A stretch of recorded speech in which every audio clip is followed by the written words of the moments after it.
আপনি কি জানেন রেল লাইনের দুটো পাতের মাঝে দূরত্বটা ঠিক করে দেয় ট্রেনটা কত দূর যাবে, কতটা ভার বহন করবে আর কতটা এলাকা চলবে।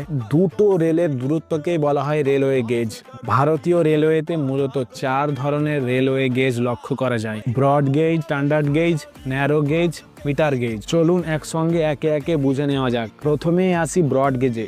ব্রড গেজের মাপ 1676 মিলিমিটার। এটি ভারতের সব থেকে বেশি ব্যবহৃত গেজ। উচ্চ গতি, বেশি স্থিতিশীলতা এবং ভারী মালবাহী ট্রেন চালানোর জন্য এটি আদর্শ। ভারতের প্রধান ট্র্যাক রুট যেমন দিল্লি থেকে মুম্বাই, কলকাতা থেকে চেন্নাই, মুম্বাই থেকে গৌহাটি, এমনকি ফারাক্কা থেকে মালদাও সবই ব্রড গেজে তৈরি। আজকের দিনে ভারতীয় রেলওয়ের অধিকাংশ অংশই কিন্তু ব্রড গেজ। এরপরে আসে স্ট্যান্ডার্ড গেজ। এর মাপ 1435 মিলিমিটার। পুরো বিশ্বের প্রায় 60% রেলওয়ে পথ এই স্ট্যান্ডার্ড গেজেই তৈরি। যেমন Chinese railway standard gauge follow করে, Japanese railway standard gauge follow করে, Taiwan railway standard gauge follow করে। এবং ভারতে মূলত স্ট্যান্ডার্ড গেজ লক্ষ্য করা যায় মেট্রো রেলে, মনো রেলে এবং ট্রাম পরিষেবায়।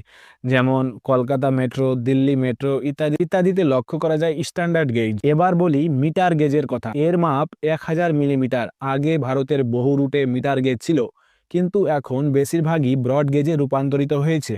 তবে নীলগিরি মাউন্টেন রেলওয়ের মতো কিছু ঐতিহাসিক রুটে এখনও মিটার গেজ লক্ষ্য করা যায়। সবশেষে ন্যারো গেজ। এর মাপ সাধারণত 762 মিলিমিটার অথবা 610 মিলিমিটার। পাহাড়ি এলাকা বা দুর্গম স্থানে এই গেজ ব্যবহৃত হয়। যেমন Darjeeling Himalayan railway toy train, এর রুটের বা এর গেজের মাপ হচ্ছে 610 মিলিমিটার। তাছাড়াও কালকা সিমলা টয় ট্রেন, এটাও কিন্তু ন্যারো গেজের উদাহরণ। বর্তমানে ভারত সরকার ইউনিগেজ রেলওয়ে পলিসি অনুসরণ করেছে। এর মাধ্যমে সব লাইনকে ধীরে ধীরে ব্রড গেজে রূপান্তর করা হচ্ছে, যাতে পুরো দেশে একসাথে দ্রুত এবং নিরাপদ ট্রেন চলাচল সম্ভব হয়। তো বন্ধুরা, আজ আমরা জানলাম রেল লাইনের ছোট একটা মাপ কিভাবে পুরো ট্রেন ব্যবস্থাকে প্রভাবিত করে।